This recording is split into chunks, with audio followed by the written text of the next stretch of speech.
Hello everyone, मैं सौरभ बिलवार और इस वीडियो में हम करने वाले हैं क्लास 10th का हमारे कुछ इंपॉर्टेंट टॉपिक जो बोर्ड के पर्पज से बहुत ज़्यादा इंपॉर्टेंट होने वाले कुछ ऐसे क्वेश्चंस के रिवीजन करेंगे विद आंसर्स, है ना।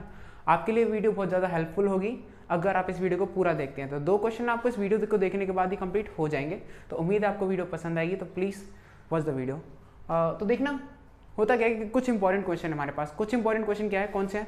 पहला देखना, why most of jute mills are established near by Hooghly rivers, है ना। तो पूछना क्या चाह रहे हैं, why most of jute mills are established near by Hooghly river, है ना। तो जूट मिल से क्वेश्चन आया हुआ है, आपको पता होगा मैन्युफैक्चरिंग इंडस्ट्रीज चैप्टर है हमारा, वहां से क्वेश्चन आ रखा है। पूछ रहे क्या रहे हैं, ये पूछ रहे हैं कि भाई मैन्युफैक्चरिंग जो इंडस्ट्रीज है, ठीक है, उसके अंदर एक इंडस्ट्री हमने पढ़ी थी जूट मिल्स। तो ये जूट मिल्स जो सबसे ज्यादा स्टैब्लिश है ना, पता है कहाँ पर है? Near by Hooghly reverse. तो ये वही कारण पूछ रहे हैं कि ऐसा क्यों है, जो मोस्ट ऑफ जूट मिल्स हैं जो नियर बाय हुगली रिवर्स पर है, वो क्यों है ऐसा, तो वही कारण पूछ रहा है। तो वही कारण हमें पता है कि आप कारण बताने हैं। तो लॉन्ग में पूछा जाता है, 3 मार्क्स से आपका क्वेश्चन पूछा जा सकता है और वेटेज इसका अच्छा खासा है, ठीक है, इंपॉर्टेंट क्वेश्चन है, तो ध्यान रखिएगा। तो चलिए करते हैं, ठीक है। तो शुरुआत कहाँ से करते हैं कि ये जो एरिया है ना, ये जो एरिया है, ये एरिया है हमारा जूट प्रोड्यूसिंग एरिया,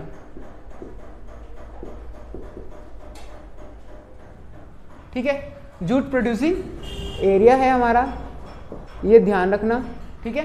ये अप्रॉक्स जिसे कहते हैं ना, मतलब सबसे ज़्यादा जूट उगाने के लिए, है ना।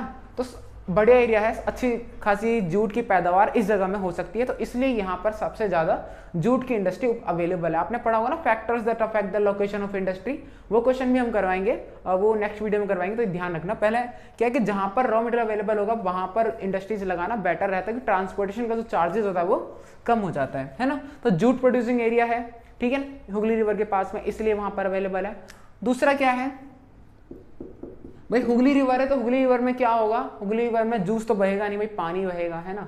जूस भी पानी होता है, लिक्विड होता है ना, काम चल सकता है। अब देखना क्या है, बट जूट प्रोड्यूसिंग एरिया है। और दूसरा पॉइंट हमारा क्या है, अबंडेंस ऑफ वाटर।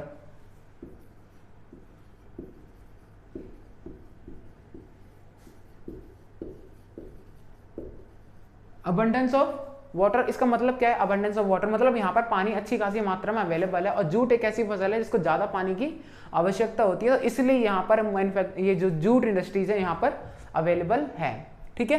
तो कितने पॉइंट हो गए? 2 पॉइंट हो गए। और तीसरा पॉइंट क्या है हमारा? तीसरा पॉइंट का मतलब कह सकते हो भाई तीसरा पॉइंट यहाँ पर क्यों अवेलेबल है। देखा, तीसरा पॉइंट इसलिए हम लिख सकते हैं क्योंकि पानी है, और पता है ट्रांसपोर्टेशन के लिए बहुत बढ़िया है यहाँ पर। क्या है? ट्रांसपोर्टेशन,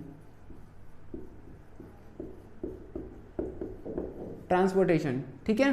जो यहाँ पर ट्रांसपोर्टेशन होता है ना, वाटरवे के द्वारा होता है, ठीक है। जो वाटरवे मिल जाता है, आपको पता है कि वाटरवे के फायदे क्या है, एडवांटेजेस, ये क्वेश्चन भी करवाएंगे। इंपॉर्टेंट क्वेश्चन है कुछ, ठीक है, जो कि हमारे काम के हैं। तो हम जो दिन बाकी बचे हैं उसमें करते हैं, क्योंकि जितने से ज़्यादा क्वेश्चन हम कवर कर सकते हैं उतने ज़्यादा क्वेश्चन कवर करने की कोशिश करेंगे। तो क्या है, ट्रांसपोर्टेशन है हमारा, ठीक है।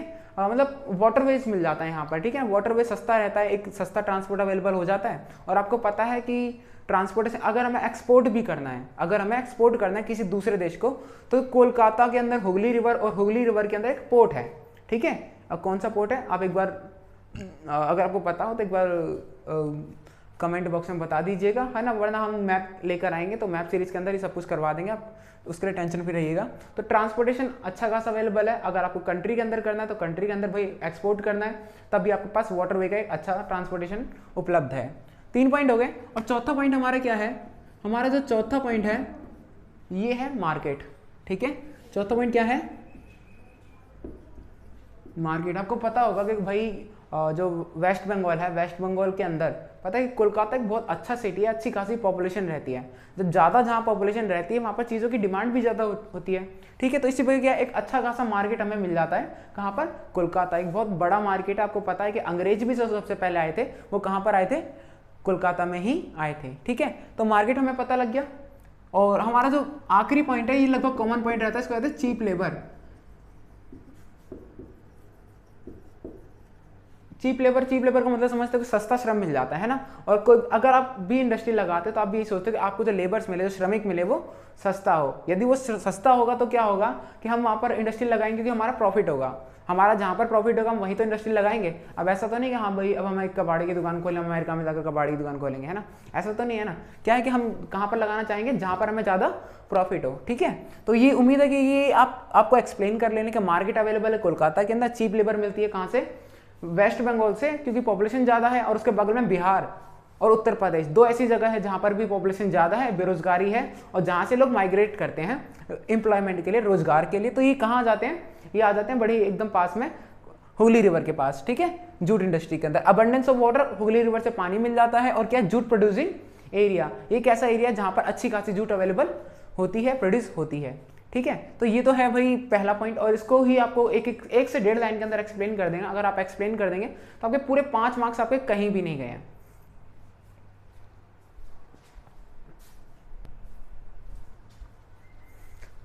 हाँ जी, तो देखते हैं अगला जो हमारा क्वेश्चन है। क्वेश्चन कौन सा हमारा, which challenges are facing by sugar industry.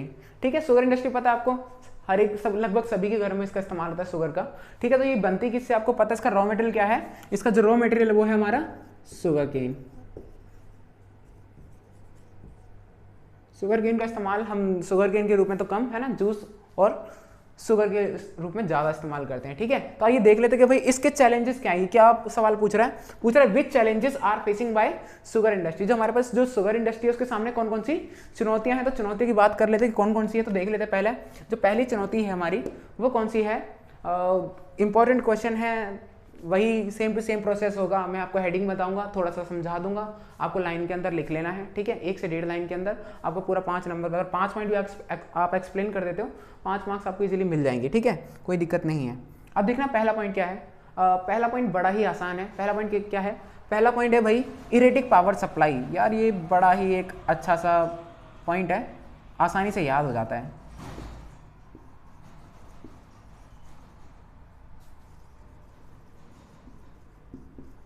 आपको पता है इरेटिक पावर सप्लाई मतलब, मान लीजिए कि एक इंडस्ट्री है, उसको बिजली की आवश्यकता है और वहाँ पर बिजली अवेलेबल नहीं है ना। मान लीजिए वहाँ पर बिजली ही नहीं आ रही। अब यार जब बिजली ही नहीं आ रही तो कैसे मतलब इंडस्ट्री कैसे चलेगी। ठीक है, इंडस्ट्री अगर रुक रुक कर चलेगी तो कुल मिलाकर ये है कि जो लेबर्स हैं वो बेचारे खाली बैठे रहेंगे। जब खाली बैठे रहेंगे, काम कम होगा, प्रॉफिट कम होगा। तो भाई एक बहुत बड़ा चैलेंजेस है किसके लिए, शुगर इंडस्ट्री के लिए, है ना। तो इरेटिक पावर सप्लाई, भाई पावर सप्लाई हमको रेगुलर चाहिए, जो कि अवेलेबल नहीं है। ठीक है, भारत के कई जगहों में अभी भी अवेलेबल नहीं है। अगला चलते हैं, अगला जो हमारा सेकंड वाला बड़ा ही अच्छा पॉइंट है। ये कहना चाहते हैं पता क्या, लो आउटपुट ऑफ लेबर, इसी से जुड़ा हुआ पॉइंट है।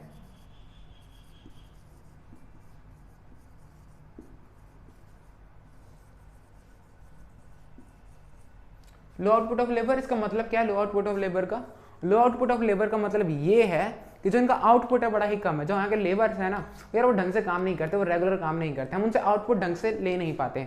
कारण क्या है, कारण यार ऊपर हमने बता दिया ना, इरेटिक पावर सप्लाई पर बिजली पूरी नहीं आती। ठीक है, लो आउटपुट ऑफ लेबर, अब मतलब ये क्या कहना चाहते हैं कि जो लेबर है ना वो कंसिस्टेंटली काम नहीं करते ना, रेगुलर काम नहीं करते। इसके कारण क्या है, कंसिस्टेंसी नहीं आती, जिसके कारण क्या होता है कि काम कम हो पाता है। ठीक है, तो क्या है कि लो आउटपुट ऑफ लेबर का मतलब समझ रहे हो कि लो आउटपुट ऑफ लेबर का मतलब क्या है कि जो लेबर है वो ढंग से आउटपुट नहीं दे पाते, मतलब जितना उनको काम करना चाहिए उतना काम नहीं कर सकते हैं। ठीक है, तीसरा देख लेते हैं।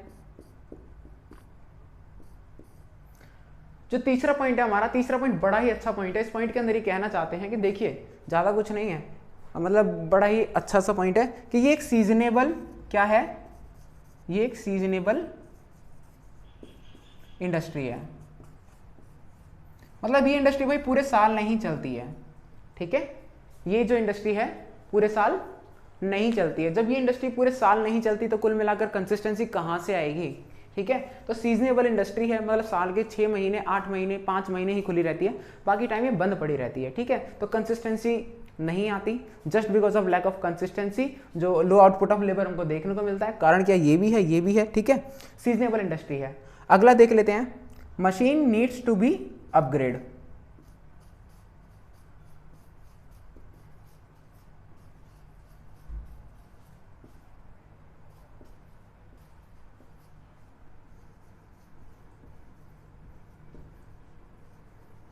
Machine needs to be upgrade का मतलब क्या है कि भाई जो मशीन है हमारे पास ना अभी भी ओल्ड टेक्निक वाली मशीन है, मशीन हमारे पास नई मशीन नहीं है, पुरानी मशीन है, जिसको इसके कारण क्या होता है कि आउटपुट ही कम आता है, ठीक है, आउटपुट ही कम आता है। तो ये समझ रहे हो ना, machine needs to be upgrade मतलब कहना चाहते हैं कि मशीनों को हमें अपडेट करने की या अपग्रेड करने की ज़रूरत अभी भी पुरानी मशीनरी है, ठीक है। और हमारा जो लास्ट जो टॉपिक है इसका 5वां वाला है ना, 5वीं जो हेडिंग बनेगी वो बनेगी मिनिमम यूज ऑफ बगेज।